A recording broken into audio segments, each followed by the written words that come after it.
നീ കല്യാണത്തിന് അന്നല്ലേ മൈലാഞ്ചി ഇട്ട, പിന്നെ ഇട്ടിട്ടുണ്ടോ? രാത്രി ഭർത്താവിന്റെ അടുക്ക പോകുമ്പോ സുറുമ ഇട്ടുകൊണ്ട് പോണ എത്ര പെണ്ണുങ്ങളുണ്ട്. ഉസ്താദെ, എന്റെ പെട്ടിയവന് എന്റെ ഭർത്താവിന് അയൽവാസിയായ പെണ്ണുമ്പിള്ളയായിട്ട് ഭയങ്കര കമ്പനിയാ ഉസ്താദെ. ആയില്ലെങ്കിലല്ലേ കുഴപ്പമുള്ളൂ. നിന്റെ ഭർത്താക്കന്മാർക്ക് അടുത്തവന്റെ പെണ്ണുമ്പിള്ളയുമായിട്ട് ബന്ധം ഉണ്ടാകാനുള്ള കാരണം നീ തന്നെയല്ലേ? നീ നേരെ ജപ ഒരുങ്ങിക്കെട്ടി പോയിരുന്നെങ്കിൽ വല്ലവന്റെ പെണ്ണുമ്പിള്ളയുടെ പുറകെ നിന്റെ ഭർത്താവ് പോവോ? നീ നേരെ ജപ ഒരുങ്ങിക്കെട്ടി പോകേണ്ടതുപോലെ പോയിരുന്നെങ്കിൽ ഓരോ ദിവസവും കുളിച്ചൊരുങ്ങി മനോഹരമായ വസ്ത്രം ധരിച്ച് നിന്റെ ഭർത്താവിന് നിന്നെ കാണുമ്പോ കൊതി തോന്നുന്ന രീതിയിൽ നീ പോയിരുന്നെങ്കിൽ വല്ലവന്റെ പെണ്ണുമ്പിള്ളയുടെ പുറകെ നിന്റെ ഭാര്യ ഭർത്താവ് പോകില്ല. നീ അങ്ങനെ പോകില്ലല്ലോ. നീ കല്യാണ വീട്ടിൽ പോകുമ്പോ നിന്റെ ഒടുക്കത്തെ ഒരുക്കൊരുങ്ങി പോകും. അവിടെ നാട്ടുകാരെ കാണിക്കാൻ എഴുന്നള്ളത്തിന് പോകുന്ന ആന പോലെ കെട്ടിയവന്റെ മുന്നിൽ പോകുമ്പോ അടുക്കളയിൽ ഇട്ടിരുന്ന വസ്ത്രം ധരിച്ചിട്ട് പോകും. പിന്നെ ഓടിയില്ലെങ്കിലല്ലേ കുഴപ്പമുള്ളൂ. അള്ളാഹു കാത്തിരക്ഷിക്കുമാറാകട്ടെ. ഉറക്ക അള്ളാഹു കാത്തിരക്ഷിക്കുമാറാകട്ടെ. അതുകൊണ്ട് എൻ്റെ സഹോദരിമാരോട് പറയുന്ന, നല്ല വസ്ത്രം ധരിച്ച് നല്ല രീതിക്ക് പോകും. ഇതാരോടാ പറയുന്നത്? 50 കഴിഞ്ഞ 45 വയസ്സ് കഴിഞ്ഞ ഭർത്താവ് ഒരു റൂമി, ഭാര്യ ഒരു റൂമി, ഇങ്ങനെ കിടക്കാം. ഈ സദസ്യരിക്കട വാപ്പമാരും ഉമ്മമാരും സ്വന്തം വീട്ടിലെ നിങ്ങൾ രണ്ടുപേരും പ്രായമായ ഭാര്യയും ഭർത്താവും ഒരുമിച്ച് കിടക്കണ എത്ര കുടുംബമുള്ള കിടക്കൂല. കാരണം എന്തേ? കടന്നിട്ട് പ്രയോജനമില്ല. വാപ്പ, നീ പെണ്ണ് കെട്ടിയത് സെക്സിന് വേണ്ടിയാ? നീ വികാരം തീർക്കാൻ വേണ്ടിയാ പെണ്ണ് കെട്ടിയേ? അല്ലാഹുവേ പടച്ചവനെ, ഭാര്യയും ഭർത്താവ് ഒരു മോഡലാ. 45 കഴിഞ്ഞ 2 റൂമി, പാപ്പ അവിടെ, ഉമ്മ ഇവിടെ. ആയിഷ വാടി കൂടെ കിടക്കാം. അല്ലോ, മക്കളൊക്കെ നിൽക്കുന്നില്ലേ? അതാ ഭർത്താവ് ഭാര്യ വിളിക്കണം, വാ നമുക്ക് ഒരുമിച്ച് കിടക്കാം. മക്കളൊക്കെ ഇല്ല. മക്കൾ നിൽക്കുന്നെന്ത്? അവർക്ക് സൂഹിക്കുന്നതിന് കുഴപ്പമില്ലേ? നിന്നെ കെട്ടിയത് മക്കളല്ല, നിന്റെ ഭർത്താവാ. ആ മനുഷ്യന്റെ കൂടെ മരിക്കണ കാലം വരെ താങ്ങും തണലുമായി നിൽക്കാനാ നിന്നെ വിവാഹം കഴിച്ച്. നീ അടുത്ത റൂമിൽ പോയി കിടക്കുന്നു. എന്റെ പ്രിയപ്പെട്ട ഉപ്പമാര് ചിന്തിക്കണം, ഭാര്യയും ഭർത്താവും ഒരുമിച്ച് കിടക്കണം. വാപ്പ മരിക്കണ കാലം വരെ, മരിക്കുന്ന കാലം വരെ ഒരുമിച്ച് തന്നെ കിടക്കണം. അള്ളാഹു നമുക്ക് ഈമാൻ നൽകി നിഗ്രഹിക്കുമാറാകട്ടെ. അതുകൊണ്ട് പ്രവാചകൻ സല്ലല്ലാഹു അലൈഹി വസല്ലമ തങ്ങൾ പറഞ്ഞു, നിങ്ങളുടെ ഭാര്യമാരുടെ മുഖത്ത് നിങ്ങൾ അടിക്കരുത്, നിങ്ങൾ അവളെ ചീത്ത വിളിക്കരുതെന്ന് നബി മുഹമ്മദ് മുസ്തഫ സല്ലല്ലാഹു അലൈഹി വസല്ലമ തങ്ങൾ പറയുമ്പോ മൂന്നാമത്തെ കടമ എന്താ? അല്ലാഹുവിന്റെ പ്രവാചകൻ സല്ലല്ലാഹു അലൈഹി വസല്ലമ തങ്ങൾ പറയുകയാ, ഒരു ഭർത്താവിന് തന്റെ ഭാര്യയോടുള്ള മൂന്നാമത്തെ കടമ എന്തെന്നറിയോ? നിന്റെ ഭാര്യ നിന്റെ വീട്ടിലെ വേലക്കാരിയല്ല, അടിമപ്പെണ്ണല്ലോ. ചെറുപ്പക്കാരാ, നിന്റെ ഭാര്യ വീടിന്റെ അടുക്കളയിൽ കിടന്ന് കഷ്ടപ്പെടുന്നത് കാണുന്നവനല്ലോ. യന്ത്രങ്ങളെ കറങ്ങുന്നത് പോലെ രാവിലെ മുതൽ വൈകുന്നേരം വരെ വീടിന്റെ കത്ത് കിടന്ന് കഷ്ടപ്പെടുന്നത് കാണുന്നവനല്ലോ. അല്ലാഹുവിന്റെ റസൂല് പറയുന്നു, ഭർത്താക്കന്മാര് നിന്റെ ഭാര്യയെ സഹായിക്കട്. അടുക്കളയിൽ കിടന്ന് കഷ്ടപ്പെടുന്ന ഭാര്യയുണ്ടല്ലോ, സമയം കിട്ടുമ്പോ നീ അവളെ സഹായിക്കല് നിന്റെ കടമയാണെന്ന് നബി മുഹമ്മദ് മുസ്തഫ സല്ലല്ലാഹു അലൈഹി വസല്ലമ തങ്ങൾ പറയുമ്പോ, ഭർത്താക്കന്മാര് അടുക്കളയിൽ കയറുന്നത് കുറച്ചലാണെന്ന് കരുതല്ലോ. ആരാ പറഞ്ഞു തന്നത്? അടുക്കളയിൽ കയറിയാ നിന്റെ അഭിമാനം ഇടിയുമെന്ന് ആരാ പറഞ്ഞു തന്നത്? മോനെ, ഒരിക്കലും നിന്റെ അഭിമാനം ഇടിയുകയില്ല. ഭാര്യയുടെ ഹൃദയത്തിന്റെ അകത്ത് നിന്നെ കുറിച്ച് വല്ലാത്ത മതിപ്പാടാ. മഹാനായ നബി മുഹമ്മദ് മുസ്തഫ സല്ലല്ലാഹു അലൈഹി വസല്ലമ തങ്ങള് പടച്ചവനെ, പ്രവാചകൻ തന്റെ വീടിന്റെ അകത്തേക്ക് കടന്നു വരുമ്പോ തന്റെ ഭാര്യയായ ആയിഷ ബീബി റളിയല്ലാഹു തആല അൻഹ മാവ് കുഴച്ചുകൊണ്ടിരിക്കുകയാ. കുഴച്ചുകൊണ്ടിരിക്കുന്ന സമയത്ത് ആയിഷ ബീബി അങ്ങ് ഉറങ്ങിപ്പോയി. പ്രവാചകൻ വീടിന്റെ അകത്ത് വിശന്നുകൊണ്ട് ഓടി വരുമ്പോ കാണുന്ന കാഴ്ച എന്തെന്നറിയുവോ? ആയിഷ ബീവി ഇരുന്ന് ഉറങ്ങുകയാണ്. ഭക്ഷണം ഉണ്ടാക്കിയിട്ടില്ല. പ്രവാചകൻ എന്തേ ചെയ്തതെന്നറിയുവോ? ഉറങ്ങുന്ന ആയിഷ ബീവിയെ ഉണർത്തിയില്ല. മിണ്ടാതെ ചെന്നിട്ട് മാവിന്റെ പാത്രം അങ്ങെടുക്കുകയാ. അടുത്ത് ചെന്നിട്ട് അതാ മാവിന്റെ പാത്രം അങ്ങെടുക്കുകയാണ്. കൊണ്ടുപോയിട്ട് പ്രവാചകന് ഭക്ഷണം ഉണ്ടാക്കുകയാണ്. അവസാനം ഉറങ്ങുന്ന ഭാര്യയുടെ മുന്നിൽ ഭക്ഷണം കൊണ്ടുവച്ചിട്ട് പ്രവാചകൻ ഇങ്ങനെ കാത്തിരിക്കുകയാ. പക്ഷേ ആയിഷ ബീവി ഉണരുന്നില്ല. അവസാനം അല്ലാഹുവിന്റെ റസൂല് വിളിച്ചു, ആയിഷ എഴുന്നേക്ക്, ആയിഷ ഭക്ഷണം കഴിക്കുക, ആയിഷ. യാ റസൂലല്ലാഹ്, എന്തേ നബിയേ എന്നെ വിളിക്കാഞ്ഞത്? ഞാൻ ക്ഷീണം കാരണം ഉറങ്ങിപ്പോയതാ. അല്ലാഹുവിന്റെ റസൂല് പറഞ്ഞു, ആയിഷ, എല്ലാ ദിവസവും ഭക്ഷണം ഉണ്ടാക്കുന്നത് നീയല്ലേ, ഇന്ന് ഞാൻ ഉണ്ടാക്കാമെന്ന് കരുതി ആയിഷ. ചെറുപ്പക്കാരാ, റസൂലുള്ളാഹിനെ കുറിച്ച് ആയിഷ ബീബി പറഞ്ഞത് എന്തെന്നറിയുമോ? എന്റെ ഭർത്താവുണ്ടല്ലോ, ഒട്ടകത്തിന് പുല്ലറുത്ത് കൊടുക്കുമായിരുന്നു, ആടിന്റെ പാല് കറക്കുമായിരുന്നു, എനിക്ക് ഭക്ഷണം വെച്ച് തരുമായിരുന്നു, എന്റെ വീടിന്റെ അകം തൂക്കുമായിരുന്നു, എന്റെ വസ്ത്രം കഴുകുമായിരുന്നു. അല്ലാഹുവേ, എന്റെ വീട്ടിലെ ജോലി മുഴുവനും മഹാനായ നബി മുഹമ്മദ് മുസ്തഫ സല്ലല്ലാഹു അലൈഹി വസല്ലമ തങ്ങൾ ചെയ്യുമായിരുന്നു എന്ന് തന്റെ പ്രിയപ്പെട്ട ഭാര്യ പറയുമ്പോ, ചെറുപ്പക്കാരാ, ഭാര്യ കുത്തുവാക്ക് പറയുന്നവരുണ്ട്, പരിഹസിക്കുന്നവരുണ്ട്, നിനക്ക് ഇതിനകത്ത് എന്ത് ജോലിയാടി എന്ന് പറഞ്ഞ് കളിയാക്കുന്നവരുണ്ട്. ചെറുപ്പക്കാരാ, കണ്ണുള്ളപ്പോൾ അതിന്റെ വേദന നിനക്കറിയില്ലോ. നിന്റെ ഭാര്യ ഇല്ലാതെ വരുമ്പോ അവളൊന്ന് കിടന്നു പോകുമ്പോഴേ നിനക്കതിന്റെ പ്രയാസമാകൂ. പടച്ചവനേ, നിന്നെ കൊണ്ട് കഴിയുമോ രാവിലെ എഴുന്നേറ്റ് ഉറങ്ങുന്ന മക്കളെ വിളിച്ചുണർത്തി മദ്രസയിലേക്ക് പറഞ്ഞു വിടാൻ, തിരിച്ചു വരുമ്പോ അവർക്ക് കഴിക്കാനുള്ള ഭക്ഷണവും എടുത്തിട്ട് ഉച്ചയ്ക്ക് തിന്നാനുള്ള ഭക്ഷണവും തയ്യാറാക്കിയിട്ട് അവരെ കുളിപ്പിച്ച് സ്കൂളിലേക്ക് പറഞ്ഞു വിടാറ്, എന്നിട്ട് സ്വന്തമായിട്ട് കാപ്പി ഉണ്ടാക്കി കഴിക്കോ. ഉച്ചയ്ക്ക് നിന്റെ കൂടപ്പറപ്പുകൾക്കും വീട്ടുകാർക്കും ഭക്ഷണം ഉണ്ടാക്കോ. ഒരു ദിവസം ഒന്ന് ചെയ്തു നോക്ക് ചെറുപ്പക്കാരാ. ഭാര്യയുടെ കയ്യിൽ പിടിച്ചിട്ട് സമ്മതിക്കുമടാ പൊന്നുമോര്. പടച്ചവനെ, എനിക്കും നിങ്ങൾക്കും ഒരു തലവേദന വന്നോ? നമ്മൾ 4 പേരോട് പറയുമല്ലോ, പക്ഷേ നമ്മുടെ പ്രിയപ്പെട്ട ഭാര്യയുണ്ടല്ലോ, എന്ത് വേദനയാണെങ്കിലും പരാതിയില്ല. ചായ വേണമെന്ന് പറഞ്ഞാൽ പടച്ചവനെ വേദനകൾ മുഴുവനും കടിച്ചമർത്തിയിട്ട് അടുക്കളയിൽ കിടന്നു ചെന്നിട്ട് നിനക്ക് ഭക്ഷണം ഉണ്ടാക്കി തരുന്ന നിന്റെ പ്രിയപ്പെട്ട ഭാര്യയുണ്ടല്ലോ. ചെറുപ്പക്കാരാ, അവളെ വേദനിപ്പിക്കല്ലേ പൊന്നുമോന്. റസൂലുള്ള പറയുന്നു, സ്വഹാബാ,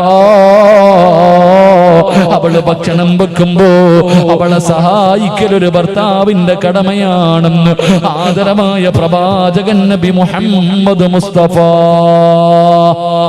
സല്ലല്ലാഹു അലൈഹി വസല്ലം അടുക്കളയിൽ കിടന്ന് കഷ്ടപ്പെടുമ്പോ സമയം കിട്ടുമ്പോ ഒന്ന് അടുക്കളയിൽ കയറിയിട്ട്, മോനെ ഒന്ന് പച്ചക്കറി അരിഞ്ഞു കൊടുക്കാൻ, ഒന്ന് അരി കഴുകി കൊടുക്കാൻ, അല്ലെങ്കിൽ പാത്രങ്ങൾ കഴുകി കൊടുക്കാൻ, ഇനി ഒന്നും ചെയ്തില്ലെങ്കിലും ആ അടുക്കളയിൽ പോയിരുന്നിട്ട് ഭാര്യയോട് ഒരു 5 മിനിറ്റും തമാശയെങ്കിലും പറഞ്ഞ് അവളെ ഒന്ന് സന്തോഷിപ്പിക്കാൻ നീ സമയം കണ്ടെത്തണം. അത് നിന്റെ കടമയാണെന്ന് നബി മുഹമ്മദ് മുസ്തഫ സല്ലല്ലാഹു അലൈഹി വസല്ലം അല്ലാഹു ഈമാൻ നൽകി അനുഗ്രഹിക്കുമാറാകട്ടെ. അവിടെയാണ് കുടുംബ ജീവിതത്തിലെ സന്തോഷവും ആനന്ദവും സമാധാനവും എല്ലാം ഉണ്ടാകുന്നത്. അല്ലാഹു നമുക്ക് നൽകി അനുഗ്രഹിക്കുമാറാകട്ടെ. പ്രവാചകൻ സല്ലല്ലാഹു അലൈഹി വസല്ലമ തങ്ങൾ പറഞ്ഞു, അല്ലാഹുവിന്റെ പ്രവാചകൻ അവിടെ നിന്ന് പറഞ്ഞു തന്നു, 3 ഭർത്താക്കന്മാര് ഒരു കാലത്തും സ്വർഗത്തിൽ കിടക്കില്ല എന്ന് നബി മുഹമ്മദ് മുസ്തഫ സല്ലല്ലാഹു അലൈഹി വസല്ലം. അല്ലാഹുവിന്റെ പ്രവാചകൻ അവിടെ നിന്ന് പറയുകയാ, ലാ സലാസത്തുൻ സലാസത്തുൻ ലാ യദ്ഖുലൂനൽ ജന്നതി അബദാ. ഒരു കാലത്തും അല്ലാഹുവിന്റെ സ്വർഗത്തിൽ കടക്കാത്ത 3 വിഭാഗം ആൾക്കാരെ കുറിച്ചു, 3 വിഭാഗം ഭർത്താക്കന്മാരെ കുറിച്ചു നബി മുഹമ്മദ് മുസ്തഫ സല്ലല്ലാഹു അലൈഹി വസല്ലമ തങ്ങൾ പറഞ്ഞു, ഈ സദസ്സിലിരിക്കുന്ന ഭർത്താക്കന്മാരിൽ 3 പേര് ഒരു കാലത്തും സ്വർഗത്തിൽ കടക്കില്ല എന്ന് നബി മുഹമ്മദ് മുസ്തഫ ഉറക്കെ പറഞ്ഞു. നബി മുഹമ്മദ് മുസ്തഫ. എഴുന്നേക്ക് നബി മുഹമ്മദ് മുസ്തഫ. എഴുന്നേക്ക്, എല്ലാവരും എഴുന്നേക്ക് ഇൻഷാ അല്ലാഹ്. എഴുന്നേക്ക്. ബിസ്മില്ലാ. ഈ 3 ഭർത്താക്കന്മാർ ആരാ? പറ 3 സ്വലാത്ത്. സല്ലല്ലാഹു മുഹമ്മദ് സല്ലല്ലാഹു അലൈഹി വസല്ലം. പെണ്ണുങ്ങൾ എഴുന്നേക്ക്. സല്ലല്ലാഹു അലാ മുഹമ്മദ് സല്ലല്ലാഹു അലൈഹി വസല്ലം. അല്ലാഹുമ്മ സല്ലി അലാ മുഹമ്മദ് യാ റബ്ബി സല്ലി അലൈഹി വസല്ലം. അല്ലാഹു സ്വീകരിക്കുമാറാകട്ടെ. പ്രവാചകൻ സല്ലല്ലാഹു അലൈഹി വസല്ലം തങ്ങൾ പറഞ്ഞു, 3 ഭർത്താക്കന്മാർ ഒരു കാലത്തും സ്വർഗത്തിൽ കടക്കൂല. അല്ലാഹു നമ്മളെ കാത്തുരക്ഷിക്കുമാറാകട്ടെ. ഉറക്കെ അല്ലാഹു നമ്മളെ കാത്തുരക്ഷിക്കുമാറാകട്ടെ. ഉറക്കെ പറ, അല്ലാഹു നമ്മളെ കാത്തുരക്ഷിക്കുമാറാകട്ടെ. എന്റെ പ്രിയമുള്ള സഹോദരങ്ങളെ, പ്രവാചകൻ അവിടെ നിന്ന് പറഞ്ഞു തരുന്ന ഒന്ന്. ബക്കറ്റ് എടുക്കാൻ സമയമായോ? ഇപ്പൊ ബക്കറ്റ് എടുക്കൽ. അൽഹംദുലില്ലാ. സംഘാടകർ ബക്കറ്റുമായിട്ട് നിങ്ങളുടെ മുന്നിലേക്ക് കടന്നു വരുന്നു. സംഘാടകർ ബക്കറ്റുമായിട്ട് നിങ്ങളുടെ മുന്നിലേക്ക് കടന്നു വരുമ്പോൾ മനസ്സിൽ കടന്നു വരേണ്ടത് പ്രവാചകന്റെ ഒരു ഹദീസ. അള്ളാഹുവിന്റെ പ്രവാചകൻ സല്ലല്ലാഹു അലൈഹി വസല്ലമ തങ്ങളുടെ ഒരു ഹദീസ് നിന്റെ മനസ്സിലേക്ക് കടന്നു വരണം. ആ ഹദീസ് നിന്റെ മനസ്സിലേക്ക് കടന്നു വരണം. എന്താ പ്രവാചകൻ പറഞ്ഞത്? അള്ളാഹുവിന്റെ റസൂല് ഒരിക്കലും കള്ളം പറയാത്ത നബി മുഹമ്മദ് മുസ്തഫ സല്ലല്ലാഹു അലൈഹി വസല്ലമ തങ്ങൾ പറഞ്ഞത് എന്തെന്നറിയുമോ? അസ്സദഖത്തു റദ്ദുൽ ബലാ, വിപത്തുകളെ സദക്ക തട്ടി മാറ്റുമെന്ന് നബി മുഹമ്മദ് മുസ്തഫ സല്ലല്ലാഹു അലൈഹി വസല്ലമ തങ്ങൾ പറയുമ്പോ ബക്കറ്റുമായ സംഘാടകർ മുന്നിലേക്ക് കടന്നു വരികയാ. എഴുന്നേറ്റ് ഓടേണ്ടവർക്ക് എഴുന്നേറ്റ് ഓടാ, ഉറക്കം നടിക്കുന്നവർക്ക് ഉറക്കം നടിക്കാ, തലതാഴ്ത്തി നിൽക്കുന്നവർക്ക് തലതാഴ്ത്തി നിൽക്കാ. പക്ഷേ മനസ്സറിഞ്ഞുകൊണ്ടൊരു സദക്ക കൊടുത്താ, വാപ്പാ ക്യാൻസർ എന്ന് പറയുന്ന മാരക രോഗത്തിനെ കുറിച്ച് നിനക്കറിയുമല്ലോ. അല്ലാഹുവേ, ഇന്നിവിടേക്ക് വഅദിന് വരുമ്പോഴും കാഞ്ഞങ്ങാട് ഹോസ്പിറ്റലിൽ കിടക്കുന്ന 5 നേരം നിസ്കരിക്കുന്ന പടച്ചവനെ ഒരു പിതാവിനെ കണ്ടിട്ടാണ് കടന്നു വരുന്നത്. ക്യാൻസർ എന്ന് പറയുന്ന മാരകമായ രോഗമുണ്ടല്ലോ. അല്ലാഹുവേ, തന്റെ ശരീരം മുഴുവനും അല്ലാഹുവേ പടർന്ന് പന്തലിച്ചിരിക്കുകയാ. പച്ചവെള്ളം പോലും കുടിക്കാൻ കഴിയുന്നില്ല. അല്ലാഹുവേ, ഒരേ ഒരു കിടപ്പാട് ഒന്ന് വളയുക പോലും ചെയ്യുന്നില്ല. പടച്ചവനെ, 2 ആഴ്ചകൾക്ക് മുമ്പ് ഞാൻ ആ പിതാവിനെ കാണാൻ പോയി. ആ സമയത്തും എന്റെ കയ്യിൽ ഇങ്ങനെ പിടിച്ചിട്ട് ഹസ്ബുനല്ലാഹു നിഅമൽ വകീൽ നിഅമൽ മൗലാ വ നിഅമൻ നസീർ, പടച്ചവരെ എന്ന് പറഞ്ഞുകൊണ്ട് എന്റെ കയ്യിൽ പിടിച്ചു ദുആ ചെയ്യണേ എന്ന് പറഞ്ഞ മനുഷ്യരാ. അല്ലാഹുവേ, പച്ചവെള്ളം പോലും ഇറക്കാൻ കഴിയാതെ എപ്പോഴാണെന്നറിയില്ല മരണം ഇങ്ങനെ പടച്ചവനെ പ്രതീക്ഷിച്ചുകൊണ്ട് എല്ലാ മക്കളും തന്റെ പിതാവിന്റെ അവസ്ഥ കണ്ട് കരഞ്ഞുകൊണ്ടിരിക്കുന്ന കാഴ്ച കണ്ടിട്ട് വന്നതാ. മോനെ, അറിഞ്ഞില്ലടാ പൊന്നുമോര്, പടച്ചവനെ നിനക്കറിയുമോ, അങ്ങനെ ഏതെങ്കിലും ഒരു രോഗത്തിന്റെ അണുക്കൾ നിന്റെ ശരീരത്തിലുണ്ടോ എന്ന് നിനക്ക് തിരിച്ചറിയാൻ കഴിയുമോ? സമ്പാദിച്ചത് മുഴുവനും വിറ്റ് ചികിത്സിച്ചാലും മാറാത്ത രോഗങ്ങള്, കിടന്ന കിടപ്പിൽ കിടന്ന് മലമൂത്ര വിസർജനം നടത്തുന്ന രോഗികളെ കാണുന്നവരാ. പടച്ചവനെ, കിഡ്നി തകരുന്ന രോഗം ഇന്ന് വല്ലാതെ പടർന്നുകൊണ്ടിരിക്കുകയാ. പടച്ചവനെ, ഡയാലിസിസ് ചെയ്യുന്ന എത്രയോ രോഗികളെ കാണുന്നവരാ. എന്തേ പെങ്ങളെ ചിന്തിക്കാത്തത്? എന്തേ പെങ്ങളെ ചിന്തിക്കാത്തത്? ഇന്ന് നല്ല കാര്യങ്ങൾക്ക് ചോദിച്ചാ കൊടുക്കാൻ നിന്റെ കയ്യിലില്ലല്ലോ. അവസാനം കിഡ്നി തകർന്നിട്ട് വീടിന്റെ അകത്ത് കിടക്കുമ്പോ 30-40 ലക്ഷം രൂപ കൊടുത്തിട്ട് എനിക്ക് ആരെങ്കിലും കിഡ്നി തരുമോ എന്ന് തെണ്ടുന്നവരെ കാണുന്നവരാ. നല്ല കാര്യങ്ങൾക്ക് ചോദിച്ചാ കൊടുക്കൂല. അവസാനം തകർന്നു കിടക്കുമ്പോ 25 ലക്ഷം തരാ, 30 ലക്ഷം തരാ, ആരെങ്കിലും എനിക്ക് ഒരു കിഡ്നി തരുമോ എന്ന് യാചിക്കുന്നവരെ കാണുന്നവരാ. അല്ലാഹു അങ്ങനെ ഒരു ഗതി നിനക്ക് തരൂല. 25-30 കൊടുക്കണ്ട.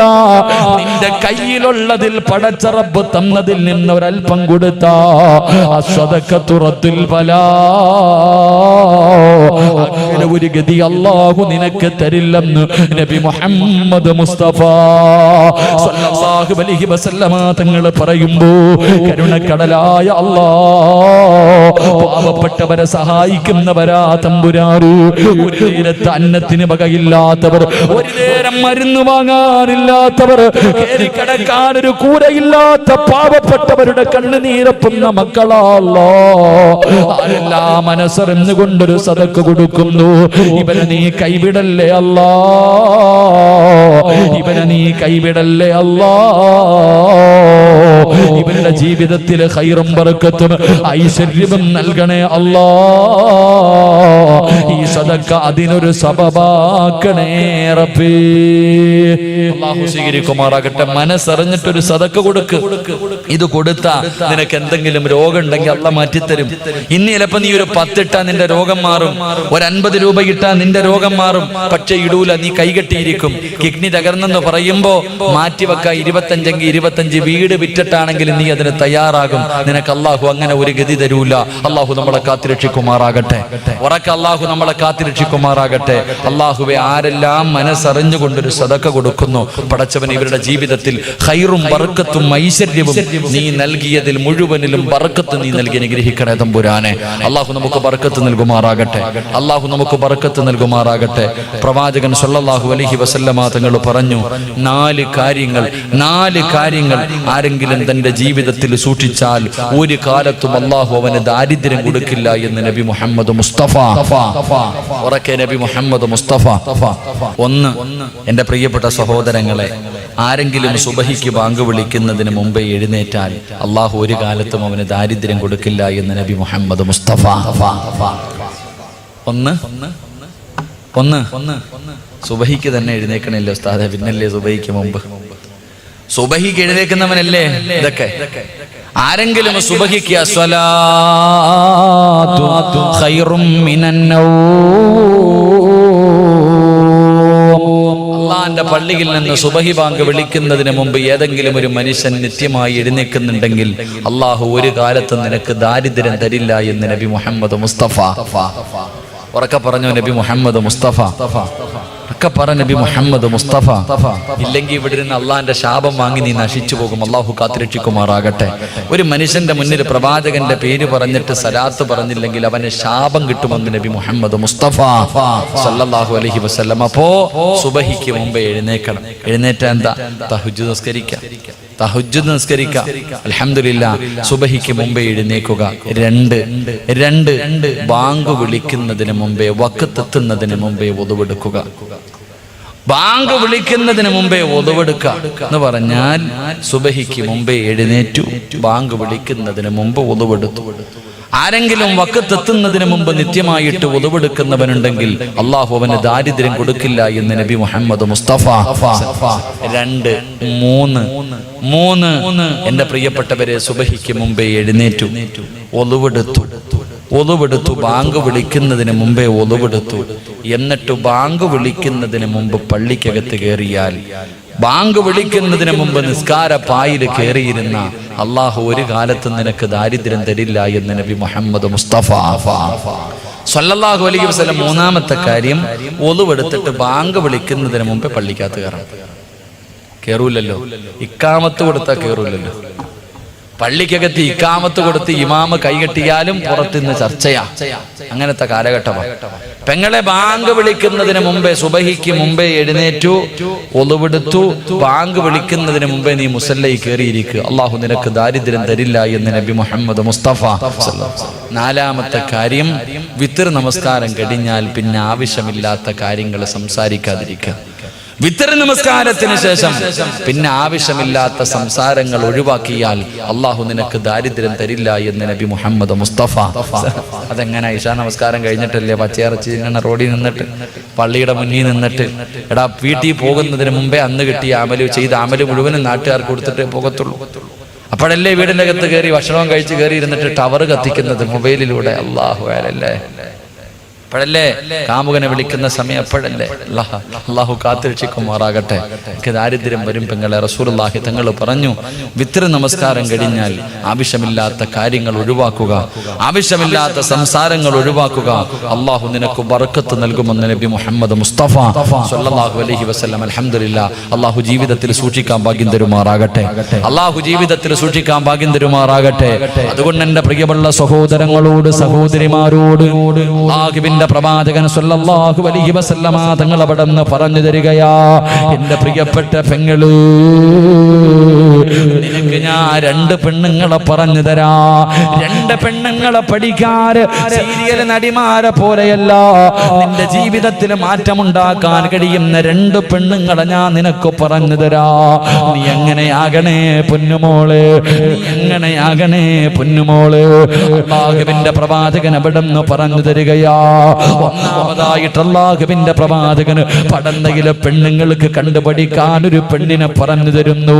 നിന്നെ കൊണ്ട് കഴിയുമോ പൊന്നുമോള്? ആകാശദൂത കണ്ടാ കരയുമെന്നെല്ലാവർക്കും അറിയാം. കരയാതെ ഏതെങ്കിലും ഒരു മനുഷ്യനാ സിനിമ കണ്ടു തീർത്താൽ അവന് സമ്മാനം കൊടുക്കുമെന്ന് പറയുന്ന ഒരു കാലമുണ്ടായിരുന്നു. എന്റെ പ്രിയപ്പെട്ട പെങ്ങന്മാര്, ഞാൻ പറയുന്ന ഈ പെണ്ണിന്റെ ചരിത്രം നിന്റെ കണ്ണ് നിറയാതെ നിനക്കൊന്ന് വായിക്കാൻ കഴിയുമോ?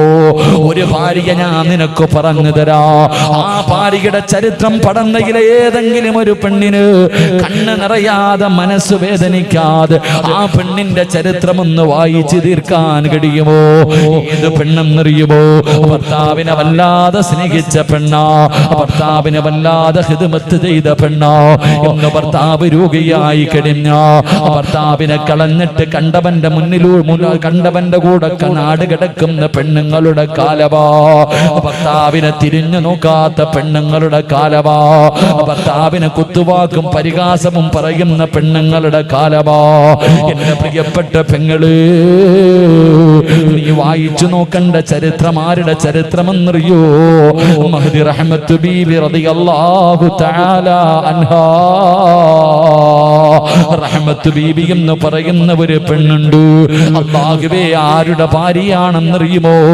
മഹാനായ അയ്യൂബ് നബി അലൈഹിസ്സലാം. അയ്യൂബ് നബി അലൈഹിസ്സലാമിന്റെ പ്രിയപ്പെട്ട ഭാര്യയായ റഹ്മത്ത് ബീബി റളിയല്ലാഹു തആല അൻഹയുടെ ചരിത്രമൊന്ന് വായിച്ചു നോക്കണം പെങ്ങള്. പടച്ചവരെ, ആ റഹ്മത്ത് ബീബി ആരെന്നറിയുമോ?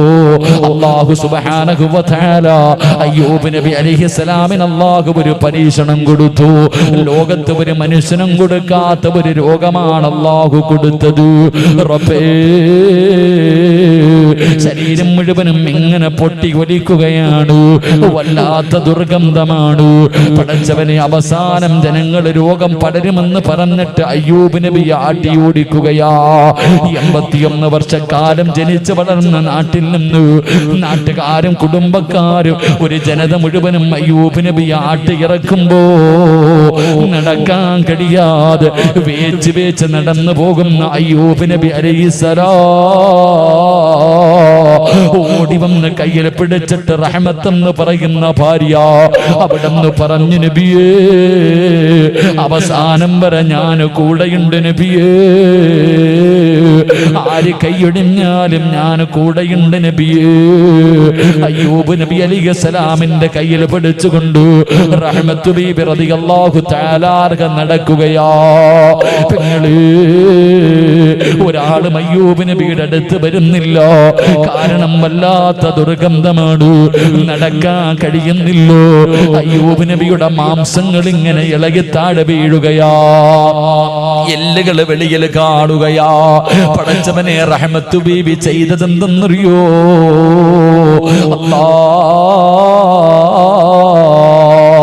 അയ്യൂബ് നബി അലൈഹിസ്സലാമിന്റെ മാംസങ്ങൾ ഇങ്ങനെ താഴെ വീഴുന്നത് കണ്ടപ്പോ അടുത്തു ചെന്നിട്ട് സഹിക്കാൻ കഴിയാതെ അവിടെന്ന് പറഞ്ഞു, നബിയേ, നിങ്ങൾ അല്ലാഹുവിന്റെ പ്രവാചകനാണല്ലോ. നിങ്ങൾ ദുആ ചെയ്താൽ അല്ലാഹു സ്വീകരിക്കുമല്ലോ. അല്ലാഹുവേ, എന്റെ രോഗമൊന്ന് ശിഫയാക്കി താ അല്ലാഹ്. ഇന്ന് ദുആ ചെയ്താ അല്ലാഹു നിങ്ങളുടെ രോഗം മാറ്റിത്തരുമല്ലോ. നിങ്ങൾ എന്തേ ദുആ ചെയ്യാത്തത്? അതാ പറയുന്ന പെണ്ണേ, റഹ്മത്ത്, എനിക്ക് അല്ലാഹുവോട് പരാതി പറയാ മടിയാ. എനിക്ക് അല്ലാഹുവോട് പരാതി പറയാ മടിയാ. ഞാൻ ഒരിക്കലും അല്ലാഹുവിനോട് ദുആ ചെയ്യില്ല. എന്നെ നോക്കി നോക്കി മടുത്തെങ്കിൽ നീ നിന്റെ വഴി നോക്കാ. റഹ്മത്ത് ബീവിയോട് പറഞ്ഞു കൊടുക്കുമ്പോ, പെങ്ങളെ, ഒരു ഉമ്മതന്റെ കുഞ്ഞിനെ ചുമക്കുന്നത് 9.5 മാസമാ. കൂടിപ്പോയാൽ 10 മാസമാണ്. എങ്കിൽ റഹ്മത്ത് ബീബി റളിയല്ലാഹു തആല അൻഹാ രോഗം പിടിച്ച് എല്ലും തോലുമായ അയ്യൂബ് നബിയെ ചുമന്നത് എത്ര കൊല്ലമാണെന്നറിയോ? അയ്യൂബ് നബിക്ക് നടക്കാൻ കഴിയില്ല. അയ്യൂബ് നബിയെ ചുമന്നുകൊണ്ട് നടക്കുകയാണ്. കൊച്ചു കുഞ്ഞുങ്ങളെ ചുമന്നുകൊണ്ട് നടക്കുന്നത് പോലെ റഹ്മത്ത് ബീവി എന്ന് പറയുന്ന തന്റെ പ്രിയപ്പെട്ട സ്വാലിഹത്തായ ഭാര്യയുണ്ടല്ലോ, 18 കൊല്ലം ചുമന്നു ഉമ്മ. കളഞ്ഞിട്ട് പോയില്ല, മറന്നിട്ട് പോയില്ല. 18 വർഷക്കാലം അയ്യൂബ് നബിയെ ചുമന്നു എന്ന് ചരിത്രം പഠിപ്പിക്കുമ്പോ പടന്നയിലെ ഉമ്മമാര് ഭർത്താവിനെ സ്നേഹിക്കാൻ പഠിക്കു പെങ്ങള്. റഹ്മത്ത് ബീവിയുടെ ചരിത്രം നിനക്കൊരു പാഠമാകട്ടെ. രണ്ടാമതൊരു പെണ്ണിനെ പറയുന്നുണ്ട്. അല്ലാ, ഏത് പെണ്ണെന്നറിയോ? റസൂലുള്ളാഹിന് 11 ഭാര്യമാരുണ്ടായിരുന്നു.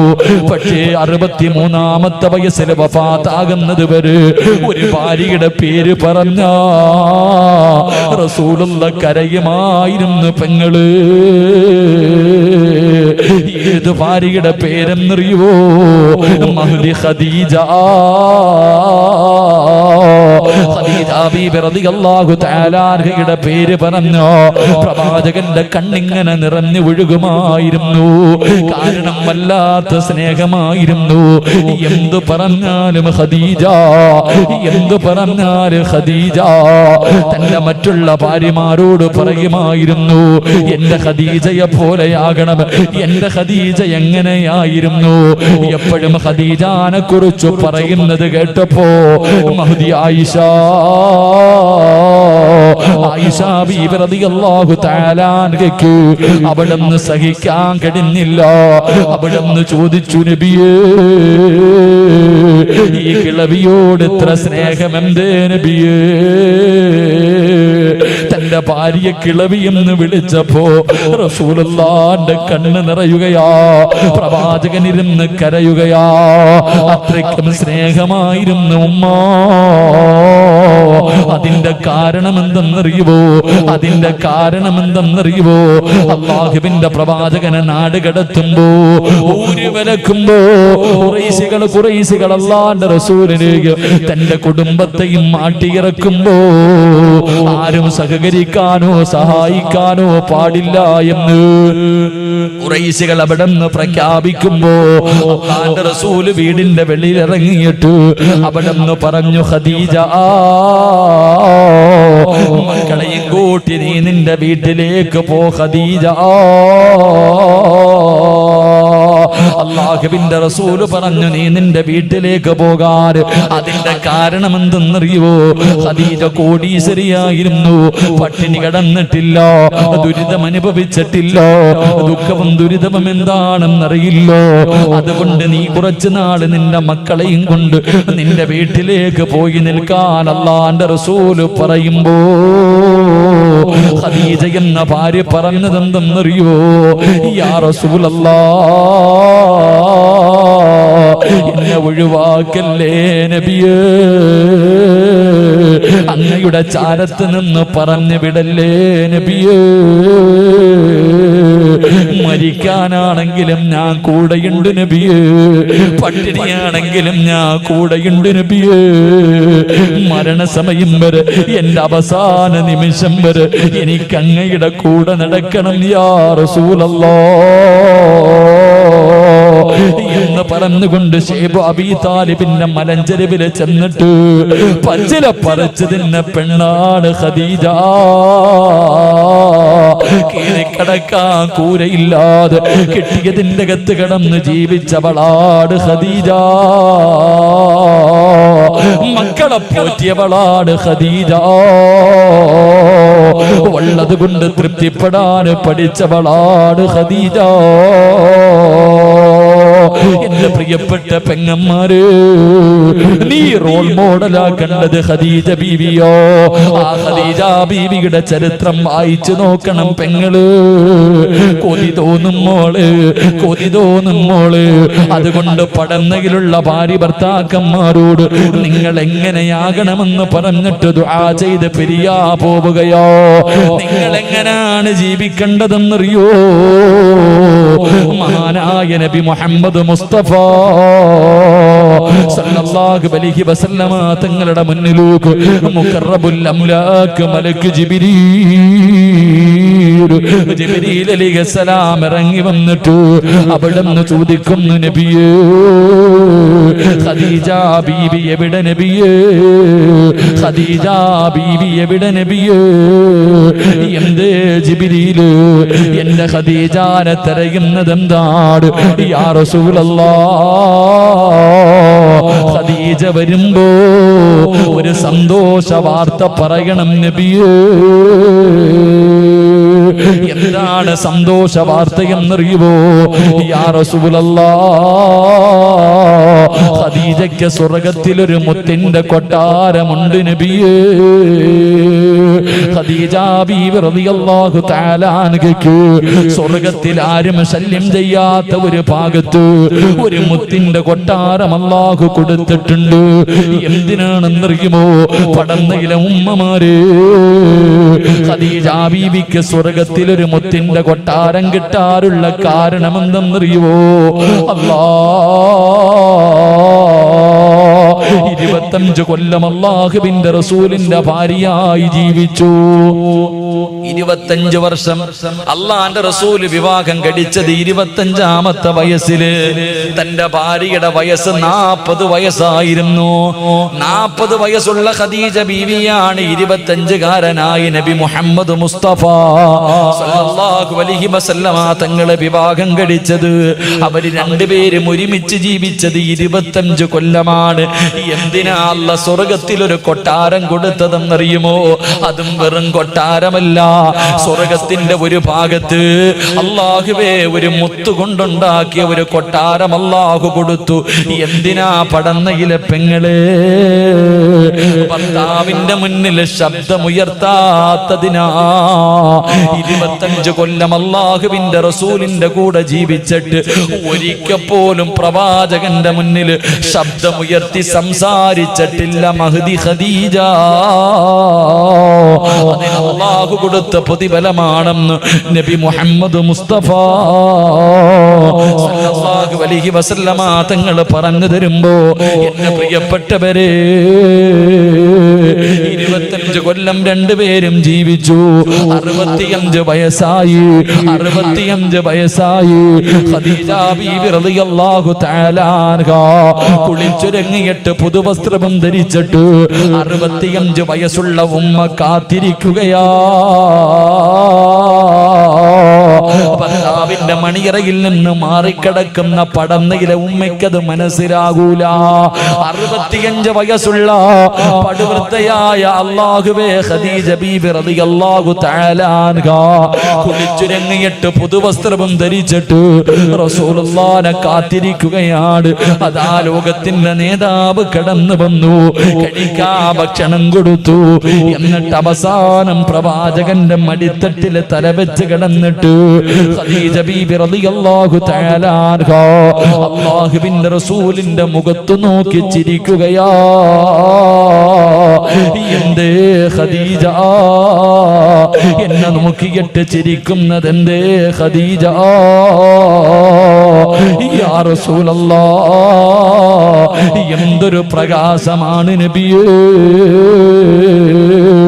അല്ലാഹുവിന്റെ റസൂൽ ചോദിച്ച്, 25 കൊല്ലം കൊണ്ട് കാണുന്നതല്ലേ ഖദീജ?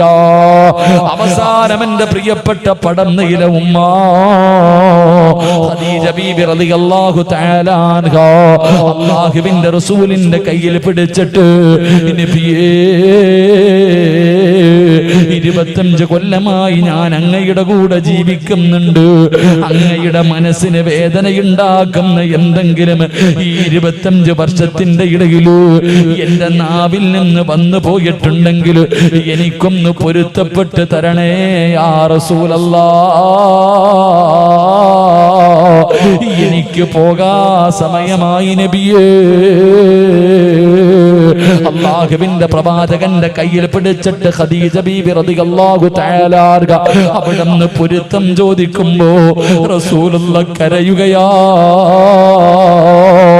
കൊച്ചുകുട്ടികൾ കരയുന്നത് പോലെ റസൂലുള്ള തേങ്ങി തേങ്ങി കരയുകയാണ്. ഖദീജ പോവുകയാണോ? എന്നെ ഒറ്റയ്ക്കാക്കിയിട്ട് പോവുകയാണോ? എന്നോട് പൊരുത്തം ചോദിക്കല്ലേ ഖദീജ. പറയാനൊരു കുറ്റമില്ല, പറയാനൊരു ന്യൂനതയില്ല. അല്ലാഹുവിന്റെ പ്രവാചകൻ അവിടെ നിന്ന് പറയുകയോ, ഈ 25 വർഷത്തിന്റെ ഇടയിലോ നിന്നെ കുറിച്ച് നല്ലതല്ലാതെ ഒന്നും പറയാനില്ല ഖദീജ.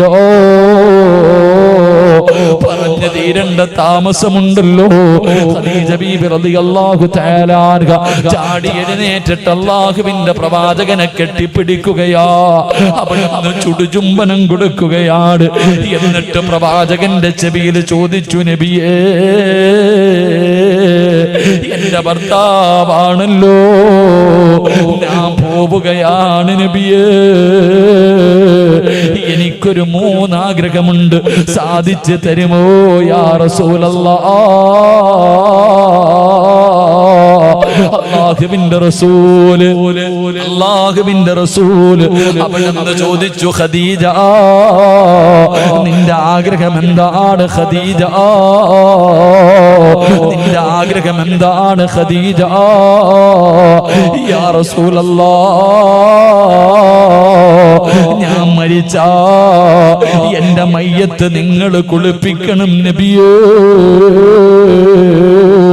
ഒരു ഭാര്യയുടെ അഭിലാഷമോ, ഒരു ഭാര്യ തന്റെ ഭർത്താവിനോട് വസിയത്ത് ചെയ്യുകയാ, ഞാൻ മരിച്ചാ നിങ്ങൾ വേണം എന്റെ മയ്യത്ത് കുളിപ്പിക്കാൻ.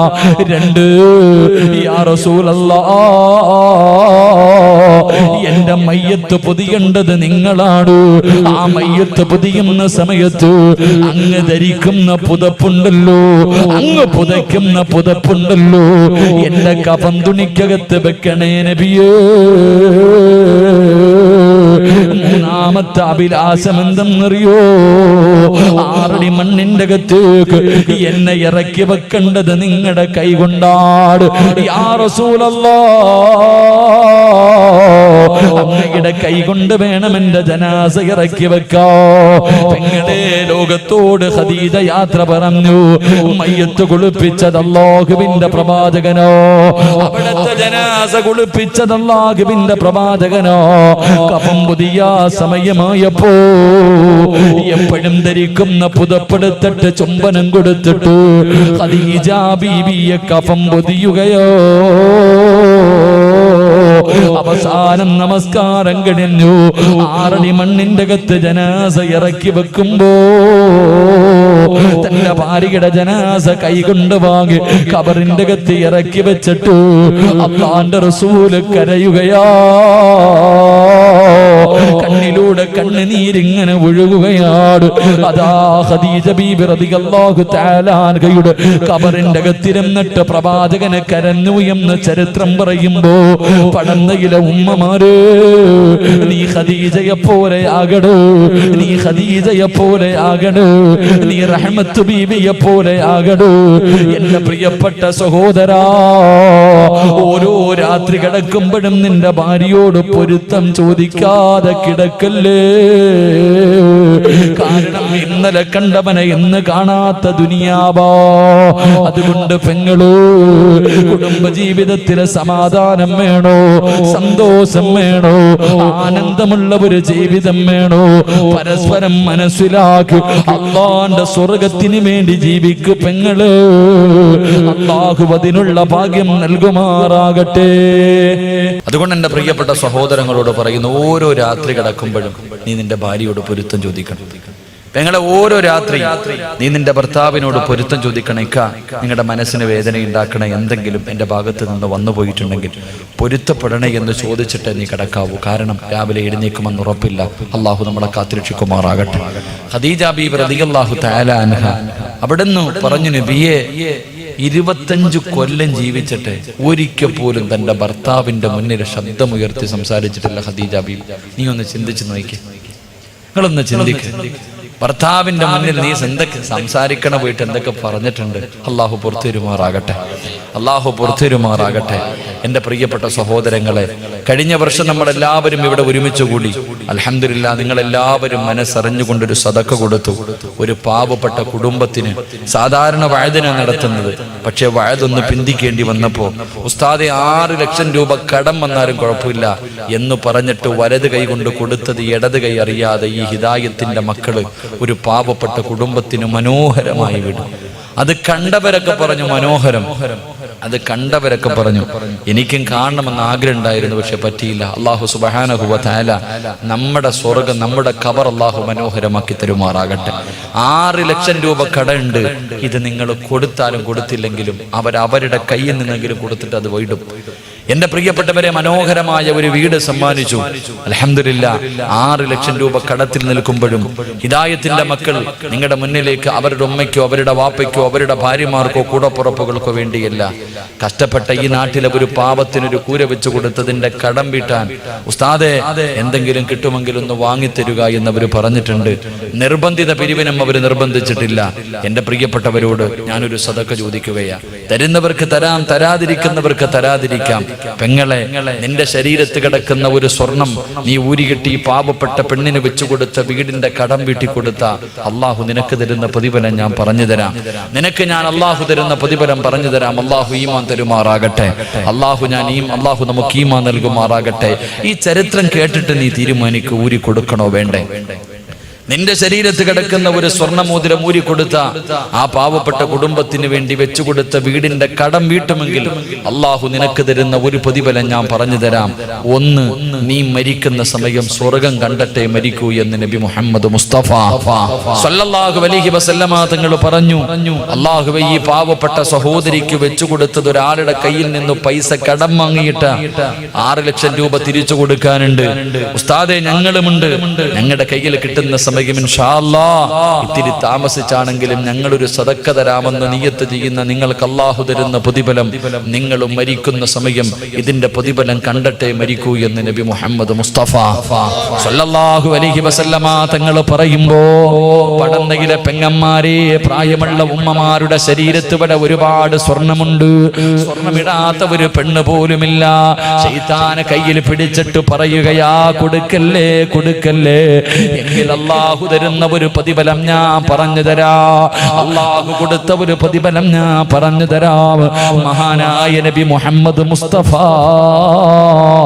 സല്ലല്ലാഹു അലൈഹി വസല്ലമ തങ്ങള് അവിടുന്ന് പറഞ്ഞു തരുന്ന ഒന്നാമത്തെ പ്രതിഫലം, മരിക്കുന്ന സമയം നിനക്ക് സ്വർഗം കണ്ടിട്ട് മരണവേദന അറിയാതെ മരിക്കാൻ കഴിയുമെന്ന് നബി മുഹമ്മദ് മുസ്തഫ.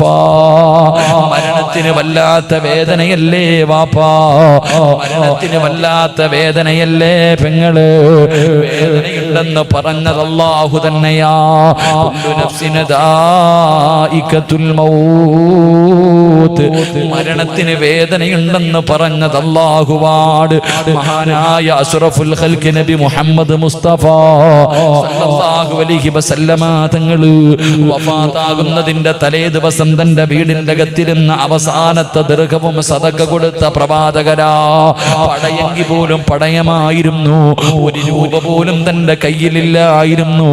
വള്ളതമ സദഖ കൊടുത്തിട്ട് സദഖ കൊടുത്ത പ്രവാചകന് മരണസമയത്ത് കരഞ്ഞുകൊണ്ട് പറഞ്ഞു, അസ്റായിലേ, എന്നെ കൊണ്ട് താങ്ങാൻ കഴിയുന്നില്ല, ഒന്ന് പതുക്കെ പിടിക്കുമോ അസ്റായീൽ. പെങ്ങളെ, മലമൂത്ര വിസർജനം നടത്തിയിട്ട് നിനക്ക് മരിക്കാൻ പറ്റുമോ? മൃഗങ്ങൾ കടന്ന് വലിക്കുന്നത് പോലെ വലിച്ചു വലിച്ചു മരിക്കാൻ പറ്റുമോ? ഇല്ല പൊന്നുമോളെ. കാണാൻ വരുന്നവരുടെ മുഖത്ത് നോക്കി കാണുന്നവർ മുഴുവനും പേടിക്കുന്ന രീതിയിൽ കറുത്തിരുണ്ട് നിന്റെ മുഖമങ്ങ് മാറുന്നത് നീ ഇഷ്ടപ്പെടുന്നുണ്ടോ? പെങ്ങളെ, റസൂലുള്ള പറയുകയാ, മരിക്കുന്ന സമയത്ത് നീ കൊടുക്കുന്നതിന്റെ പ്രതിഫലം അല്ലാഹു നിനക്ക് കാണിച്ചു തരും. ആ സ്വർഗം കണ്ടട്ടെ മരിക്കൂ, ആ സ്വർഗം കണ്ടട്ടെ മരിക്കൂ. ഹിദായത്തിന്റെ മക്കളെ, നിങ്ങളെ നാട്ടുകാര് കളിയാക്കട്ടെ, എന്തപവാദം പറയട്ടെ, തകരല്ലേടാ ചെറുപ്പക്കാരാ, തകരല്ലേടാ ചെറുപ്പക്കാരാ. ഈ ദാദാ പടന്നകിട പള്ളികട മിനാരത്തിൽ ഒരു ദിവസം നീ മരിച്ചുപോയെന്ന് വിളിച്ചു പറ പറയും, പടന്നക്കാര് മുഴുവനും നിന്നെ കാണാൻ വരും. വെള്ളത്തുണിക്കകത്ത് കുളിപ്പിച്ച് വീടിന്റെ അകത്ത് പുതച്ച് കിടത്തിയിരിക്കുന്ന നിന്റെ മയ്യത്തിന്റെ മുന്നിലേക്ക് കടന്നു വന്നിട്ട്, പടച്ച റബ്ബേ എല്ലാരും പോകുന്നുണ്ടല്ലോ, എല്ലാരും പോകുന്നുണ്ടല്ലോ, ഞാൻ പോയില്ലെങ്കിൽ നാട്ടുകാർ എന്തെങ്കിലും കരുതുമല്ലോ എന്ന് കരുതിയിട്ട് നിന്റെ പച്ചയിറച്ചി തിന്നവനും കാണാൻ വരുമടാ ചെറുപ്പക്കാരാ. വെള്ള തുണിയുടെ മുകളിൽ ഇങ്ങനെ കിടക്കുമ്പോ വരി വരിയായി നിന്നിട്ട് നിന്റെ വീടിന്റെ അകത്ത് കടന്നു വന്നിട്ട് മുഖത്തിട്ടിരിക്കുന്ന വെള്ളത്തുണി ഉയർത്തുമ്പോ നിന്റെ മുഖത്തെ പ്രകാശം കണ്ടിട്ട്, നിന്റെ മുഖത്തെ പുഞ്ചിരി കണ്ടിട്ട് അവൻ പോലും നിന്നെ കുറിച്ച് മോശമായി പറഞ്ഞ നാവ് കൊണ്ട് അവൻ പോലും ദുആ ചെയ്യും, അല്ലാഹ് എനിക്കും ഇങ്ങനെ ഒരു മരണം തരണേ അല്ലാഹ്. എന്തൊരു ചിരിയാ തമ്പുരാനെ, എന്തൊരു പ്രകാശമാ തമ്പുരാനെ. മോനെ, മരിച്ചു കിടക്കുമ്പോ ചിരിക്കാൻ കഴിയുമടാ പൊന്നു ചെറുപ്പക്കാരാ. അതുകൊണ്ട് പതറല്ലേ, തോറ്റു കൊടുക്കല്ലേ, പരാജയപ്പെട്ടു കൊടുക്കല്ലേ. പൊന്നു മോനെ, എന്ത് സംഭവിച്ചാലും അള്ളാന്റെ സഹായം നിങ്ങൾക്കുണ്ട്. റബ്ബ് കൈവിടൂല നിങ്ങള്. 12 വർഷക്കാലം നിങ്ങൾക്ക് ഇങ്ങനെ നിലനിൽക്കാൻ കഴിയുന്നത് നിങ്ങളുടെ കൂടെ പടച്ച റബ്ബുള്ളത് കൊണ്ടാ. എത്രയോ പാവപ്പെട്ടവരുടെ ദുആ ഉള്ളത് കൊണ്ടാ, എത്രയോ കുടുംബത്തിന്റെ പ്രാർത്ഥനയുള്ളത് കൊണ്ടാ. അതുകൊണ്ട് എന്റെ പ്രിയമുള്ളവരെ, ഒന്ന് മരിക്കുന്ന സമയത്ത് സ്വർഗം കണ്ടിട്ട് ചിരിച്ചുകൊണ്ട് കിടക്കാ.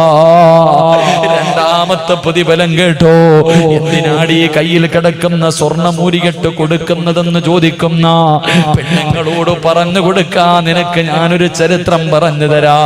എഴുന്നേക്കുമ്മ ഇരുന്ന് കേക്കല്ലേ, ഈ ചരിത്രം നീ എഴുന്നേറ്റ് നിന്ന് കേൾക്കേണ്ട ചരിത്രമോ, നിന്നെ പോലെ ജീവിച്ച ഒരു പെണ്ണിന്റെ ചരിത്രമോ. മഹാനായ നബി മുഹമ്മദ് മുസ്തഫ സല്ലല്ലാഹു അലൈഹി വസല്ലമ തങ്ങള് ഖദീജ ബീബി റളിയല്ലാഹു തആല അൻഹയുടെ ജനാസ ഖബറിന്റെ അകത്ത് ഇറക്കി വെച്ചു. ഖദീജ ബീബിയുടെ ജനാസ ഖബറിന്റെ അകത്ത് ഇറക്കി വെച്ചു. 3 കെട്ടുകളും അടിച്ചു മാറ്റി. റബ്ബേ, പ്രവാചകന്റെ കണ്ണിങ്ങനെ നിറഞ്ഞു ഒഴുകുന്നുണ്ട്.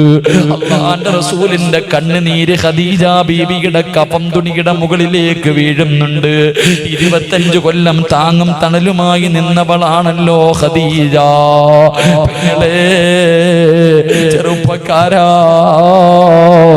മയ്യത്തിന്റെ കബളിന്റെ താഴെ ഒരു പിടി മണ്ണ് വാരിയിട്ട് നമ്മൾ വെക്കുമല്ലോ. വാപ്പാന്റെ കബളിന്റെ താഴെ വെച്ചില്ലേ, ഉമ്മയുടെ കബളിന്റെ താഴെ വെച്ചില്ലേ, കൂടപ്പറപ്പിന്റെ കബളിന്റെ താഴെ വെച്ചില്ലേ. ഏത് മയ്യത്ത് കൊണ്ട് കബറിന്റെ അകത്ത് വെച്ചാൽ ഒരു പിടി മണ്ണ് വാരിയിട്ട് കബളിന്റെ താഴെ വെക്കുമല്ലോ. മഹാനായ അഷ്റഫുൽ ഖൽഖ് നബി മുഹമ്മദ് മുസ്തഫ സല്ലല്ലാഹു അലൈഹി വസല്ലമ തങ്ങള് ഒരു പിടി മണ്ണ് വാരിയിട്ട് ഖദീജ ബീബി റളിയല്ലാഹു തആല അൻഹയുടെ കബളിന്റെ താഴെ ഇങ്ങനെ വെക്കുകയാണ്. എന്നിട്ട് തലയങ്ങ് തിരിക്കുമ്പോ സുബ്ഹാനല്ലാഹ്, കബളില് മണ്ണ് തൊടുന്നില്ല. ഖദീജ ബീവിയുടെ കബളിലെ മണ്ണ് തൊടുന്നില്ല. പ്രവാചകൻ രണ്ടാമതും വെച്ച് തൊടുന്നില്ല, മൂന്നാമതും വെച്ച് തൊടുന്നില്ല. കാരണം എന്തെന്നറിയാതെ പ്രവാചകൻ അത്ഭുതത്തോടെ നിൽക്കുമ്പോ അതാ വരുന്ന മുക്കല്ലബുൽ അംലാക്ക് മലക്ക് ജിബ്രീൽ അലൈഹിസ്സലാം പറന്നിറങ്ങുകയാണ്. യാ റസൂലല്ലാഹ്, മണ്ണ് തൊടൂല നബിയേ, ഖദീജാന മണ്ണ് തൊടൂല നബിയേ. കാരണം എന്തേ ജിബ്രീല്? എന്റെ ഭാര്യ മണ്ണ് തൊടാത്തതിന്റെ കാര്യം എന്താ? യാ റസൂലല്ലാഹ്, ഒരുപാട് പണമുള്ളവളായിരുന്നു ഖദീജ, കോടീശ്വരന്റെ മകളായിരുന്നു ഖദീജ. എല്ലാ പാപങ്ങൾക്ക് കൊടുത്തവളാ, എല്ലാം അല്ലാഹുവിന്റെ ദീനിന് വേണ്ടി കൊടുത്തവളാ. ഖദീജ സദഖ ചെയ്യുന്നവളായിരുന്നു, ഖദീജ ബീവി സദഖ കൊടുക്കുന്നവളായിരുന്നു. അതുകൊണ്ട് മണ്ണ് തിന്നൂല നബിയേ. ചരിത്രം പറഞ്ഞു തരുമ്പോ പടന്നയിലെ ഉമ്മമാര്, പടന്നയിലെ പെങ്ങന്മാര്, പടന്ന പള്ളിയുടെ കബർസാറിൽ നിന്നെ കൊണ്ട് കബറടക്കുമ്പോ മണ്ണ് തിന്നാതെ പുഴുത്ത് അളിയാതെ കബറിന്റെ അകത്ത് കിടക്കണമെന്ന് നിനക്ക് ആഗ്രഹമുണ്ടോ? അല്ലാ, ഖദീജ ബീബി കടന്നതുപോലെ കബറിന്റെ അകത്ത് കിടക്കടോ? മനസ്സറിഞ്ഞുകൊണ്ടൊരു പാവപ്പെട്ട കുടുംബത്തിന് വേണ്ടിയാ, അവര് കിടക്കുന്ന വീടിന്റെ കടമൊന്ന് വീട്ടുന്നതിന് വേണ്ടിയോ അല്ലാ ആരോടും പറഞ്ഞു വെച്ചിട്ടില്ല തമ്പുരാര്. തരുമോ എന്നെനിക്കറിയില്ല റഹ്മാന്, തരുമോ എന്നെനിക്കറിയില്ല റഹ്മാന്. പരിശുദ്ധമായ റബീഉൽ അവ്വൽ മാസമാണ്. ആരെല്ലാം മനസ്സറിഞ്ഞുകൊണ്ട് ഒരു സദക്ക കൊടുക്കുന്നു, മരിക്കുന്നതിന് മുമ്പ് ഒരു പ്രാവശ്യമെങ്കിലും ലോകത്തിന്റെ നേതാവിനെ ഒന്ന് സ്വപ്നം കാണാ ഭാഗ്യം കൊടുക്കണേ അല്ലാ, ഭാഗ്യം കൊടുക്കണേ അല്ലാ.